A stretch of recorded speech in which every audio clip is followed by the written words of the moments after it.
नमस्ते दोस्तों। आज हम सुनने जा रहे हैं श्री कृष्ण 1993 टीवी सीरियल का अगला अत्यंत भावनात्मक, दर्दनाक और निर्णायक एपिसोड, जुए का खेल और द्रौपदी का चीरहरण। ये वो अध्याय है जहां अधर्म अपनी चरम सीमा पर पहुंच जाता है और भगवान श्री कृष्ण की कृपा ही धर्म की रक्षा करती है। जुए का निमंत्रण। दुर्योधन और शकुनी ने मिलकर पांडवों को हराने की योजना बनाई। उन्होंने युधिष्ठिर को जुए के खेल के लिए आमंत्रित किया। धर्मराज युधिष्ठिर जानते थे कि जुआ ठीक नहीं है, लेकिन राजधर्म और मर्यादा के कारण उन्होंने निमंत्रण स्वीकार कर लिया। चालाकी भरा खेल। जुए में शकुनी पासे फेंक रहा था और वो छल कपट में माहिर था। युधिष्ठिर एक एक करके सब कुछ हारते गए, धन, राज्य, अपने भाई और अंत में स्वयं को भी। द्रौपदी को दांव पर लगाना। जब सब कुछ हार गए तब युधिष्ठिर ने मजबूरी में द्रौपदी को दांव पर लगा दिया। ये सुनकर सभा में सन्नाटा छा गया। द्रौपदी का अपमान। दुर्योधन ने आदेश दिया, द्रौपदी को सभा में लाया जाए। दुशासन उसे जबरदस्ती खींचकर सभा में ले आया। द्रौपदी रोते हुए पूछ रही थीं, मुझे किस अधिकार से दांव पर लगाया गया? लेकिन सभा में कोई उत्तर नहीं दे रहा था। मौन सभा। भीष्म, द्रोण, विदुर, सब महान लोग वहां मौजूद थे, लेकिन कोई भी अन्याय के खिलाफ आवाज नहीं उठा पाया। ये मौन ही सबसे बड़ा अपराध बन गया। चीरहरण का प्रयास। दुर्योधन ने आदेश दिया, द्रौपदी का चीरहरण करो।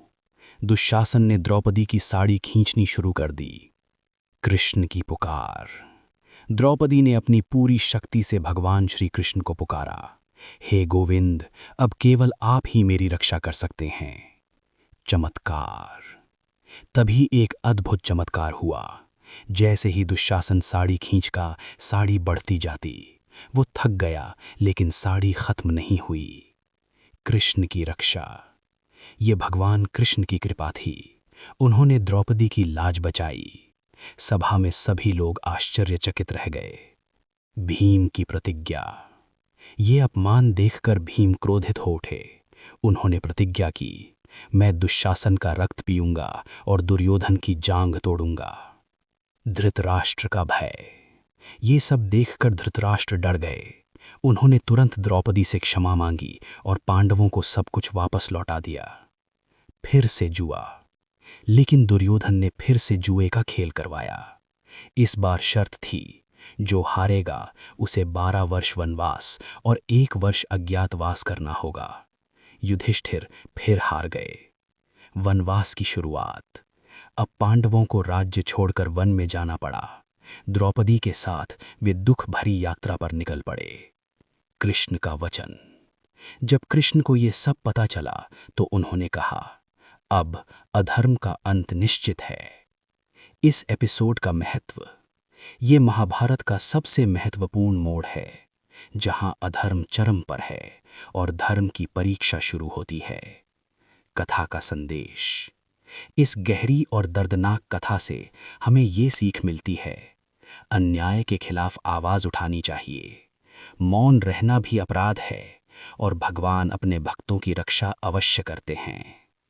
दोस्तों, ये था जुए का खेल और द्रौपदी के चीरहरण का अत्यंत भावनात्मक और निर्णायक एपिसोड।